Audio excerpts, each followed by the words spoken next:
Friends, let's see current electricity, कोई current density and charge flow के ऊपर और क्रॉस सेक्शनल एरिया के ऊपर एक क्वेश्चन बनाता हूँ. जस्ट देखो, right the question. The current density at A point, right, the current density at A point, the current density, no, the current density is J. The current density at a point is, let J is equal to, vector quantity is equal to 2 into 10 to the power 4 J cap, मतलब along y axis, joule per meter square. Let's find the rate of charge flow. इसने पूछा है find the rate of charge flow. Find the rate of charge flow. Find the rate of charge flow through a cross sectional area. Through a cross sectional area. Through a cross sectional area. Yes, and that area is given as 2I cap plus 3J cap centimeter square. We have to find the rate of flow of charge. Since you know rate of flow of charge, तो अगर हम देखेंगे तो the rate of flow of charge, that is what current. The rate of flow of charge. The rate of flow of charge, students, is equal to current. So you know from current density and area vector. So that current is equal to integration of J dot area ts.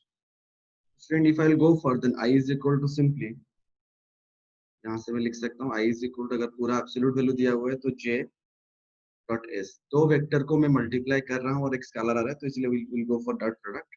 तो अगर मैं इसको multiply कर दूँ तो 2 into 10 to the power 4 जो कि दिया गया था मुझे J cap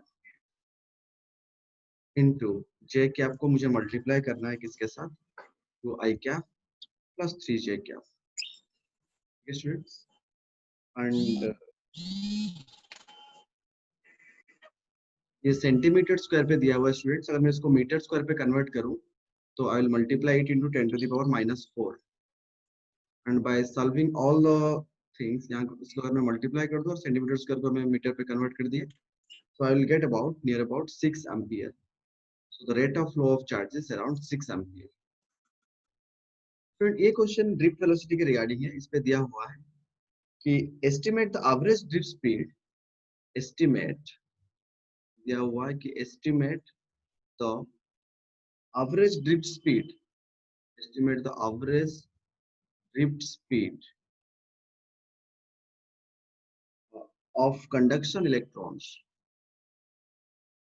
Of conduction electrons. Estimate the average drift speed of conduction electrons in a copper wire. In a copper wire. In a copper wire of cross-sectional area. Copper wire of cross-sectional area. Wire of cross-sectional area. That is given, students, 2 into 10 to the power -7 meter square, carrying a current of 3 ampere. Carrying a current of 3 ampere. Friends, ये हमें assume करना है कि each copper atom contributes roughly one conduction electron. The density of copper is, students, दिया हुआ है. The density of copper की हुआ है. The density of copper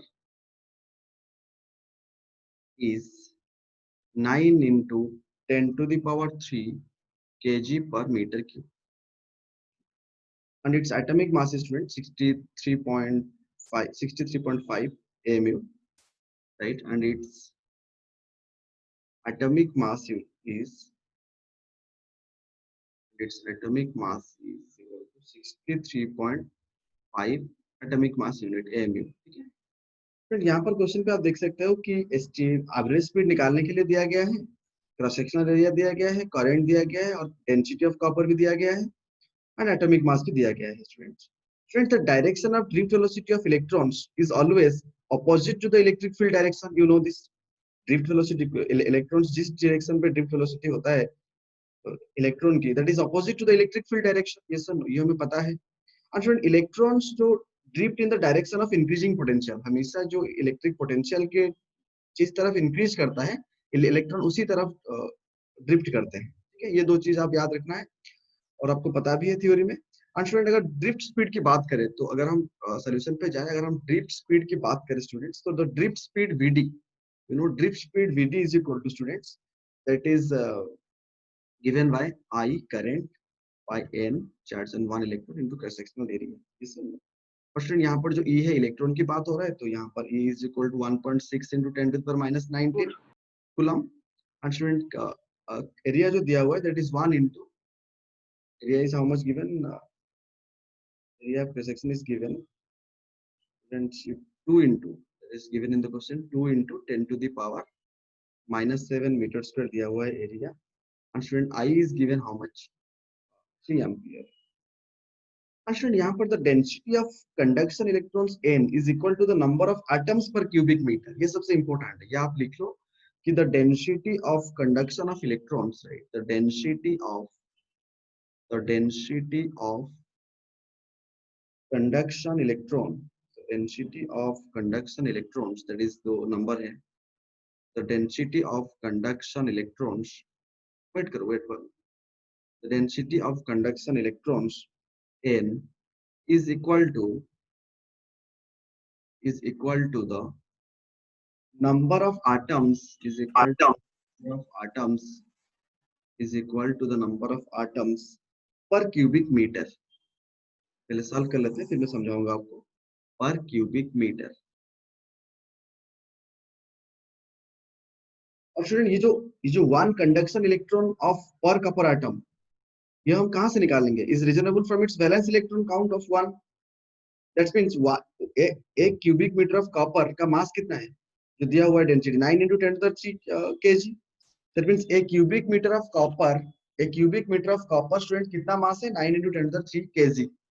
that means ये जो क्वेश्चन दिया हुआ है density is this much kg per meter cube, इसका ये मतलब है that means it means that a cubic meter of copper जो डेंसिटी दिया हुआ है, that is a cubic meter of copper has कितना student? has 9 into 10 to the power 3 kg mass। इस मच kg पर मीटर क्यूब का तो यही मतलब बनता है ना। और देखो स्टूडेंट्स, क्या होता है 6 into 10 to the 23 copper atoms, पता है ना Avogadro's number. Atomic mass is 63.5 gram, 5 unit. That means what? That means 6 into 10 to the 23 copper atoms, कितना मास है उसका? 63.5 ग्राम। स्टूडेंट, ये जो दिया हुआ है एटॉमिक मास, उसका मतलब है एवोगाड्रोस नंबर को अगर लेंगे 6 into अप्रोक्सीमेटली ले रहा हूँ 6 into 23 कॉपर एटम्स, आपको केमिस्ट्री में पता है copper atoms have a mass of, wait for 1 minute, have a mass of 63.5 gram. That is, तो यहीं से अगर हम n निकालेंगे स्टूडेंट्स, हमें n निकालना है पहले, तो how to find n, then हम उसी को डाल के ही निकालेंगे। तो if I will be finding n students, you know n is equal to how much, 6 into 10 to the power 23 पर क्यूबिक में कितना है 23 डिवाइडेड बाय 63.5 ग्राम। ग्राम को अगर केजी में कन्वर्ट करूंगा मैं तो कितना हो जाएगा ऊपर, -3 ऊपर जाके 9 into 10 to the 3 था वो 10 to the 6 हो जाएगा। तो अगर इसको हम सॉल्व करेंगे तो n is equal to how much student, 8.5 into 10 to the power 28 इतना इलेक्ट्रॉन से पर मीटर क्यूब में। ठीक है फ्रेंड्स, यहाँ पर हम निकाल दिए, क्या निकाल दिया हम कि नंबर ऑफ इलेक्ट्रॉन्स कितने हैं पर मीटर क्यूब पे। ठीक है, तो इसको निकालने के बाद अब हम डायरेक्टली ड्रिफ्ट स्पीड पे चले जाएंगे और हमें पता है कि drift speed is equal to how much, VD का फॉर्मूला हम देखे थे पहले से। सो दैट इज 3, मतलब आई डिवाइडेड बाय एन ही है, तो आई के बदले में मैंने 3 डाल दिया और एन जो अभी अभी हम निकाले that is 8.5 into 10 to the power 28 into charge of one electron 1.6 into 10 to the minus 19 into area of section, that is 2 into 10 to the power minus 7. पूरा इसको सॉल्व करने के बाद स्टूडेंट्स हमें ये मिल जाएगा 1.1 into 10 to the power minus 3 metre पर second, that is the drift speed, but वो मिलीमीटर पे दिया हुआ है, तो अगर इसको मिलीमीटर पे कन्वर्ट कर देंगे तो 1.1 mm पर second. Answer to this question कि इतने ड्रिफ्ट स्पीड में करंट भागने लगेंगे। स्टूडेंट्स और एक वैरायटी का क्वेश्चन बनाते हैं, that is temperature dependence of resistivity. उसका थ्योरी बता के एक क्वेश्चन बताता हूं। तो हम ये देखने वाले हैं कि temperature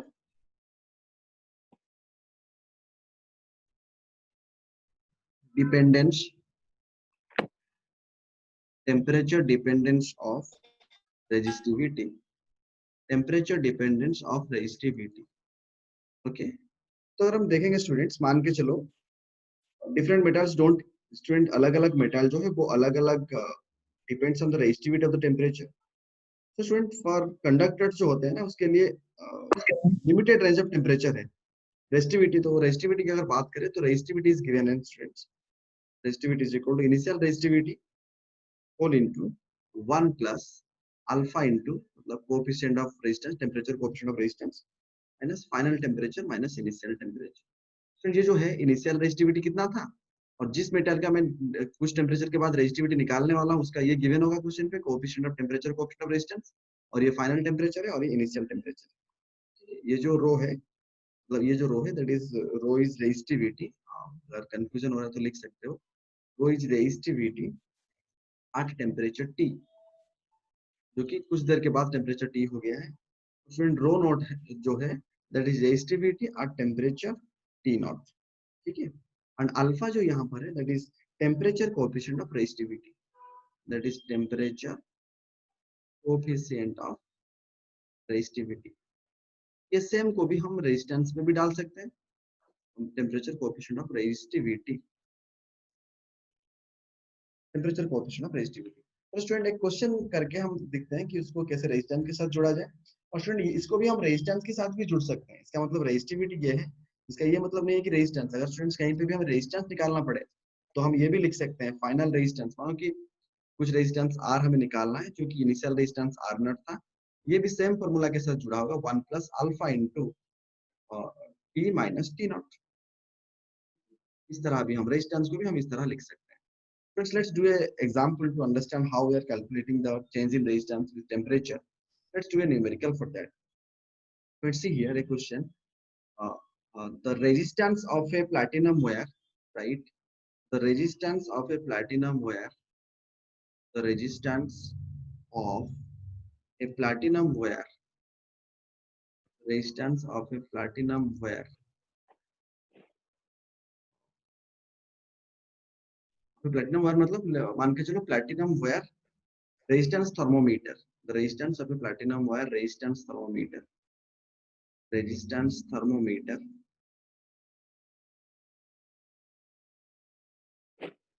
at the ice point is at the ice point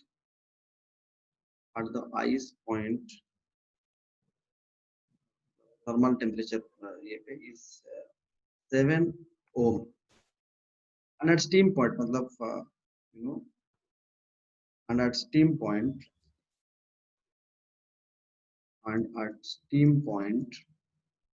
7.5 ohms. ice point पे 7 ohm है and steam point पे 7.5 ohm. When the when the thermometer when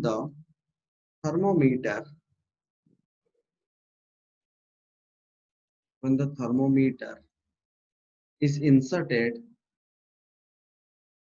when the thermometer is inserted in a hot bath,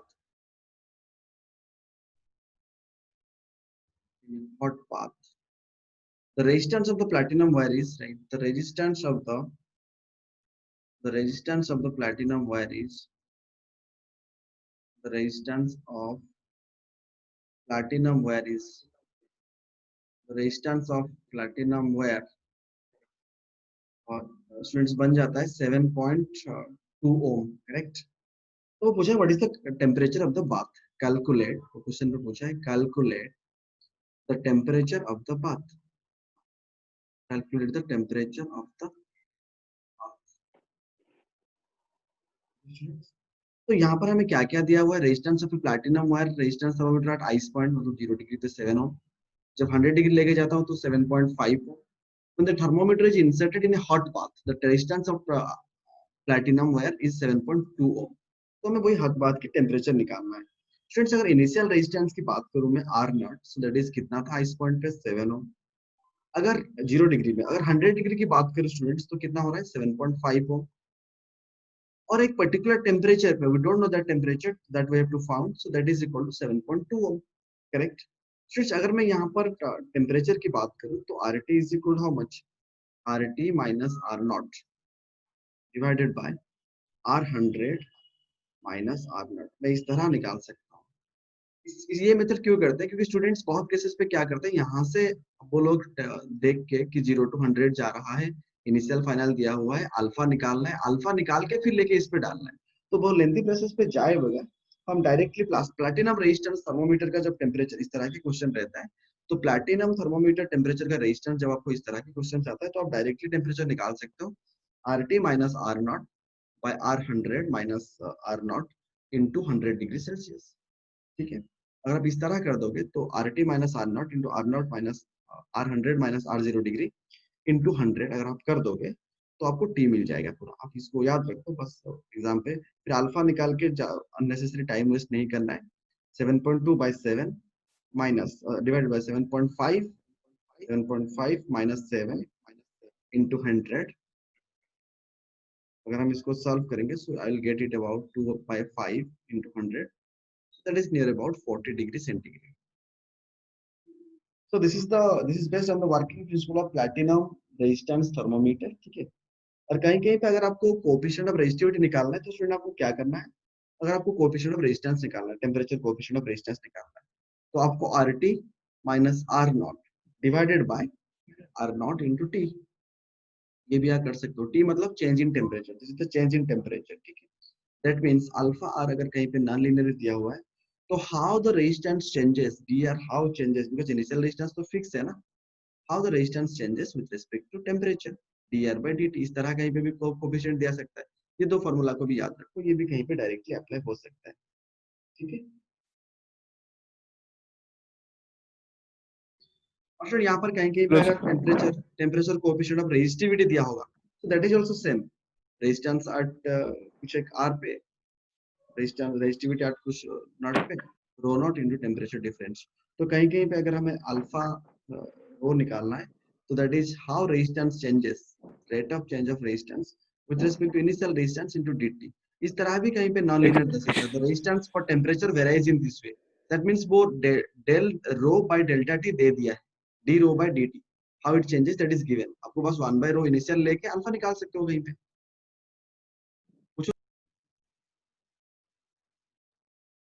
friends series parallel और resistance series parallel के ऊपर एक question करते हैं। Student मान के चलो पता है सीरीज पे ऐड होता है और पैरेलल पे 1 by r is equal 1 by r1 plus 1 by r2। Friends मान के चलो resistance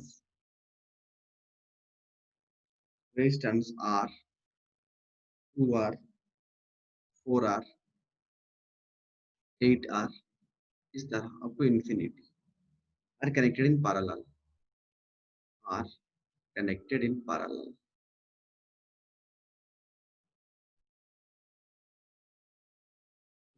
what is the equivalent resistance पूछा होगा, व्हाट इज द इक्विवेलेंट, इस तरह की कुछ भी सीरीज वो दे सकते हैं, बस आपको एपी और जीपी जो पढ़े हो आप उसको याद रखना होगा। What is their equivalent resistance, equivalent resistance हमें निकालना होगा। फ्रेंड्स यू नो पैरेलल पे क्या होता है, 1 by r equivalent is equal to 1 by r plus n by 1 by 2r plus 1 by 4r plus 1 by 8r dot dot dot dot infinity. इसको अगर मैं सीरीज पे स्टूडेंट्स डाल दूं तो 1 बाय r को अगर मैं कॉमन ले आता हूं तो कितना रह जाएगा सीरीज पे, 1 प्लस 1 बाय 2 प्लस 1 बाय 4 प्लस 1 बाय 8 to infinity. Student, that is 1 by r is equal to 1 by 1 minus 1 by 2. That is equal to students 2 by r. ये सीरीज पे डाल दिया हमने तो m2/r, तो r equivalent student, R equivalent कितना हो जाएगा अभी, 1/r equivalent is equal to 2/r। बहुत सारे स्टूडेंट्स ये 2/r करके छोड़ देते हैं, नहीं हड़बड़ी में नहीं, R equivalent is equal to r/2 हो जाएगा। So that is the equivalent resistance. इस तरह आपको बस सीरीज ऑब्जर्व करना है और उसके बाद आपको लेके इसको करना है। और कुछ वीडियोस में डाल दूंगा जिसके ऊपर मतलब कि क्यूब का ये डायगोनल में वो डायगोनल में, ठीक है, वो केवीएल KCL डाल के कैसे डिराइव हुआ है, वो डायरेक्टली आप याद रख लेना है कि across the diagonal of the cube, ठीक है, अपोजिट एंड्स, फेस डायगोनल, कहाँ कहाँ पर लगा है ये रेजिस्टेंस, वही सब देख के आपको उस तरह के क्वेश्चन करना है। तो वीडियो कहीं पे होगा उसपे, तो I will give you that link. Student अगर अगर हम अभी ईएमएफ और सेल की बात करें, electric fuse, cells in series, cells in parallel, अगर उसके ऊपर आप थ्योरी पढ़ चुके हो, मैं दिखा था, तो अगर उसके ऊपर अगर मैं अभी काम करूं तो कुछ क्वेश्चंस में सॉल्व करना चाहूंगा उसके ऊपर। मान के चलो एक दो क्वेश्चंस कर लेते हैं इसके ऊपर, let's see another concept on that. तो स्टूडेंट्स राइट, एक एग्जांपल उसके ऊपर भी कर लेते हैं। Right, four identical sales each of EMF 2 volt, right? Four identical cells, four identical cells each of EMF 2 volt, each of EMF 2 volt, and joined in parallel, and joined in parallel, providing supply of current, providing supply of current, providing supply of current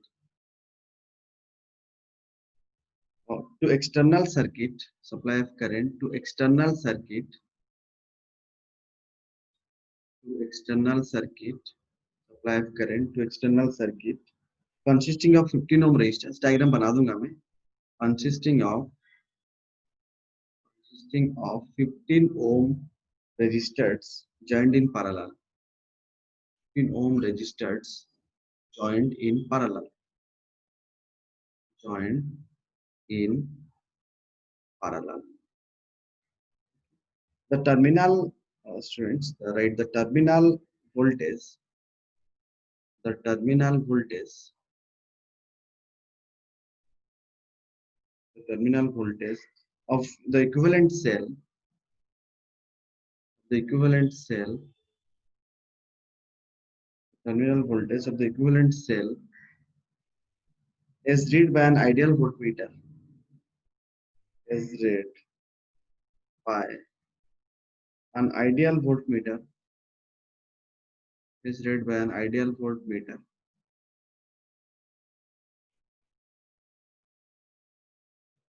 is 1.6 volt.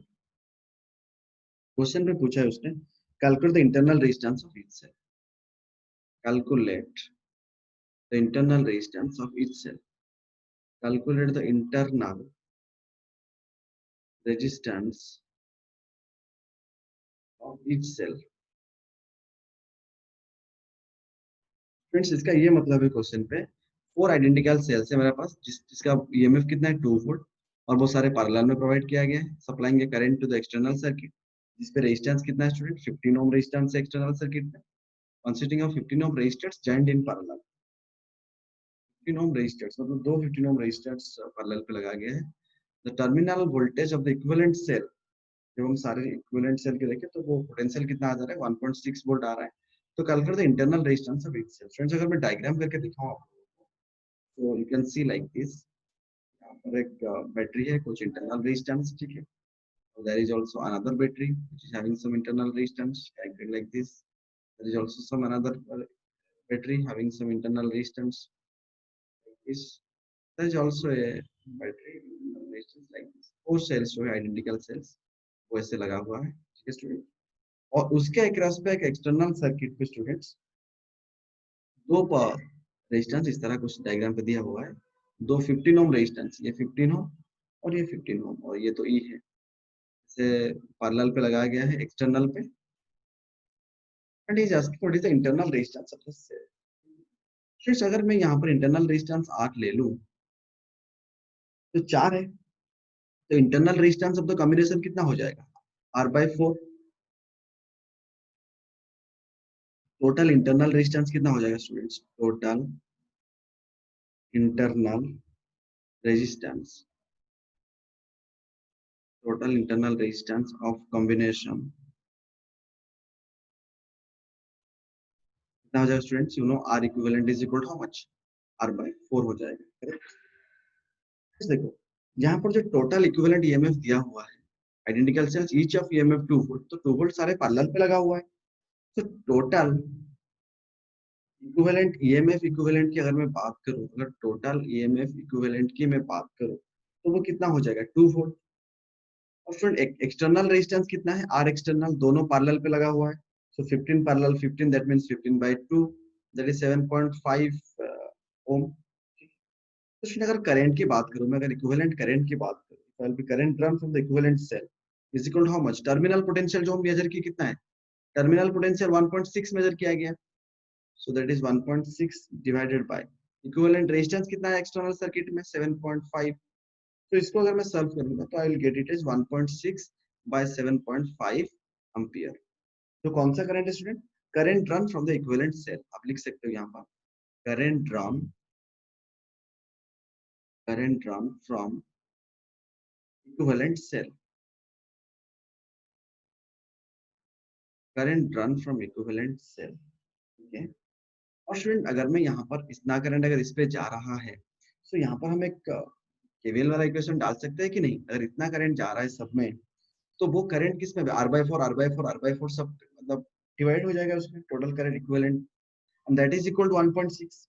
और student मैं यहाँ पर ले लो total voltage is E, अगर मैं यहाँ पर लिखूं स्टूडेंट्स, तो टोटल वोल्टेज ई माइनस हर हर में आई करंट जा रहा है, एक ब्रांच पे देख लिए, तो that is equal to internal resistance कितना है? R by 4, and that is equal to the net equivalent resistance 1.6। यहाँ पर जब हम वोल्टमीटर लगाए कि हम देखें 1.6, दैट मींस अगर एक ब्रांच की बात करें तो इसमें ई जा रहा है और इक्विवेलेंट करंट कितना आ गया है हमारा? हम देख लिए कि सर्किट पे जा रहा है, आई अमाउंट ऑफ करंट जा रहा है, मान के चलो, don't know what is that I? That I we just calculate is 1.6 by 7.5. तो EMF E minus I current इस पे जा रहा है हर पे, that is equal to, जब हम वोल्टमीटर लगाए तो कितना दिखा रहा है? 1.6 दिखा रहा है। तो यही इक्वेशन को ही हम कंसीडर करके यहीं से R निकाल देंगे, ठीक है, क्योंकि हम पहले से I निकाल चुके हैं। So let's go to the next. तो अगर हम यहाँ पर देखें स्टूडेंट्स, तो see if I will solve it here, then I will get it as, इसके बाद मैं यहाँ पर जाता हूँ, तो you can see here E के जगह पे 2 था, 2 माइनस आई जो था 1.6 by 7.5, अभी हम निकाले हम, and that is equal to R by 4, that is equal to 1.6। अगर मैं इसको पूरा सॉल्व कर दूं students, you will get RH 7.5, the internal resistance is going to be 7.5। this is the way you have to take approach to the question।